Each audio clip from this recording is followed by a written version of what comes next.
Well, it took just 1 hour for Caitlin Clark's return to Carver Hawkeye Arena to be sold out. Tickets went on sale at 9 this morning. They were all gone before general sale to the public. Ain't nobody paying $8,100 to watch Angel Reese play ball, especially when there are tickets. There was a ticket available for $29. $29 to see Angel Reese and the Chicago Sky play at LSU. Well. Angel Reese is going to be pretty mad when she sees empty seats at her homecoming game at LSU, especially after saying just a few months ago that she brings eyeballs to the WNBA. Yeah, the reason why we watching women's basketball is not just because of one person. It's because of me too, and I want y'all to realize that. Right now, $29 tickets for her exhibition game against Brazil are sitting unsold, while Caitlin Clark's game is commanding thousands on the resale market. Imagine the contrast. Angel Reese's Chicago Sky game struggles with empty seats, even with tickets going for next to nothing, while Caitlin Clark returns to Iowa with the Indiana Fever, about to play in a packed arena where fans have paid top dollar to watch her. For the Fever, we're playing a game right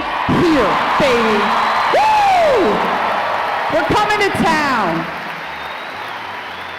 You better save up, because I bet it's going to be pretty expensive, but we'll see what we can do. Can you believe what you just heard? This isn't just another game announcement. It's an absolute bombshell that's got the whole sports world talking. Kudos to the Indiana Fever. They pulled a genius move by setting up a preseason homecoming game for Caitlin Clark at Carver Hawkeye Arena, the very same place where she became a college basketball legend. But that's not even the crazy part. The crazy part is that not even the WNBA's biggest optimists saw this kind of madness coming. That game is on May 4th, so if you're looking to get a ticket still, StubHub has them, but the cheapest one available right now is at $540. Have you seen what the highest one is? I haven't. That's like 45 grand. What? Front row seats. Is that it? You should get something. You should get a souvenir or something, Exactly. right? For $45,000. Get a signed jersey. All right, let's be real. Who's the real superstar here? Because one player is selling out entire arenas in record time while the other? Well, let's just say you could take your entire family to an Angel Reese game for the price of a gas station sandwich. Imagine thinking you're the face of the WNBA, only to have your tickets collecting dust like they're on the clearance rack at Walmart. I mean, imagine that. Reese has the audacity to call herself the face of the WNBA. But the numbers don't lie, do they? Caitlin Clark is the actual reason why WNBA tickets are shattering records. The numbers here are just ridiculous. The cheapest resale tickets, the nosebleeds, the ones with terrible views, started at $59. Yeah, you read that right. Even the worst seats in the house were going for over $500. And from there, prices just kept skyrocketing. For the diehard Clark fans looking for a front row experience, things got even crazier. Some premium courtside seats hit $4,740 each. To put that in perspective, that is more than what you'd pay for a lot of NBA playoff games. Now let that sink in. We're talking almost $5,000 just to watch a preseason exhibition. If that doesn't sum up the Caitlin Clark effect, I don't know what does. I know some people out there said that the demand to see Caitlin Clark was not going to be what it was last year, right? That maybe she had lost some fans, this and that and the other, because of that interview that, again, I feel like she's got the worst representation in maybe all of sports. But guess what? The demand to watch Caitlin Clark is still very high, just like it was last year. And let's not forget, this isn't even a real game. It's a preseason exhibition. It's super incredible, isn't it? Caitlin Clark is selling out Iowa, sold out a preseason game. People are saying it sold out in 40 minutes, but realistically, it was gone in 20. Word on the street has it that the website crashed from the demand. That means you could have been refreshing the page and still missed out. But the real eye-opener came immediately after the sellout announcement. Within hours, literally hours, the secondary market exploded in a way we've rarely seen for women's basketball. Tickets started appearing on StubHub, Vivid Seats, SeatGeek, and other resale platforms at prices that would make your jaw drop. So here we are today, folks, and ticket prices are still freaking ridiculous. All right, this is, of course, Caitlin Clark and the rest of her teammates, right, taking on the Brazilian national team preseason, right here, $4,000. Meanwhile, over in Angel Reese's world, things are looking very different. The cheapest resale tickets for her LSU homecoming started at just $29. And here's where it gets awkward. Those $29 tickets are still sitting there days later. LSU's 13,000-seat arena has plenty of empty spots, which means that there's no mad rush, no sellout buzz, just open seats waiting to be filled. Right now, you can grab a ticket for $36 on Vivid Seats. StubHub still got 29 seats just sitting there. Anyway, as I've been told over and over again by Angel Reese, you guys have been told it too, she's pulling it in just like everybody else.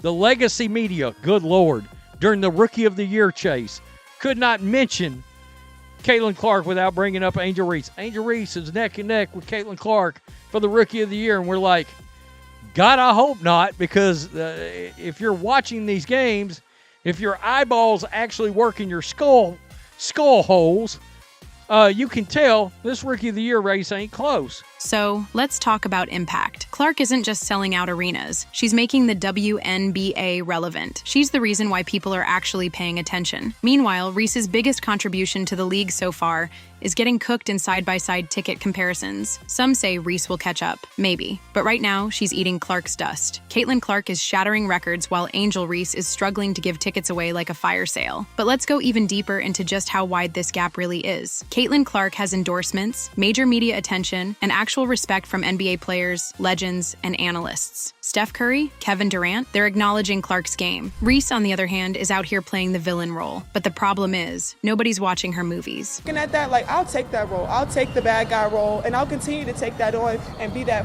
for my teammates. And well, if you want to be the bad guy, then at least you have to be box office. Premium seating tells an even more painful story. Want to sit near the court for Reese's game? Those tickets are going for just over $100. Similar seats for Clark's game? Those reached into the thousands within hours. Basketball fans have definitely noticed the difference. Social media is packed with side-by-side comparisons of the two ticket situations. Screenshots of empty seat maps for the LSU game right next to completely sold-out sections for Iowa. The comments and memes? Brutal. One person said, "The only reason people go to watch Angel Reese play is the chance of being on her blooper reels." Another said, "I'm willing to pay a lot of money to watch CC. I wouldn't even turn on the free TV to watch Reese and her comedy." Oh, what an absolute nightmare this is for Reese and the Chicago Sky. Angel Reese keeps calling herself the face of the WNBA, yet her team can't even fill the arena for a preseason game with tickets going for next to nothing, even with all her social media clout chasing. Truth is, social media is one thing, but ticket sales don't lie. When fans put their money where their interest is, no amount of Instagram hype or bold talk can change the reality of what's happening. But let's circle back to Caitlin Clark. But this isn't just about ticket sales. This is about dominance. Caitlin Clark walked into the WNBA with the weight of history on her shoulders. The hype was enormous. The expectations? Even bigger. But could she actually live up to it? Could she survive in a league that had humbled even the greatest college stars before her? What happened next shocked everyone. She didn't just prove she belonged. She rewrote the record books, game after game, lighting up arenas and forcing the entire basketball world to take notice. But not everything came easy. The league tested her. The physicality, the pressure, the nonstop scrutiny, it all threatened to break her. And yet somehow she kept coming back stronger. As the season unfolded, Clark wasn't just good, she was historic. She dropped 769 points, smashing a rookie scoring record that had stood for nearly 2 decades. Her 337 assists, that's the most ever in a single WNBA season. And when she became the first rookie in league history to record a triple-double, not once but twice, there was no more denying it. But that wasn't even the most impressive part. The Fever, a team that had spent years in irrelevance, suddenly became must-watch basketball. Arenas were packed, ratings soared. Opposing teams had to move their games to larger venues just to accommodate the crowds eager to witness Clark's magic firsthand. The Caitlin Clark effect wasn't just a buzzword, it was a movement. It's like what I told her, that's pretty epic that we get to watch her, because not a lot of games here in Dallas with somebody that big of a star. WNBA, as we all know, is wrapping up this remarkable season of growth and interest, and it comes off the heels of what Caitlin Clark helped achieve at Iowa for the last couple of years, those remarkable ratings, the women's tournament outrating the men's.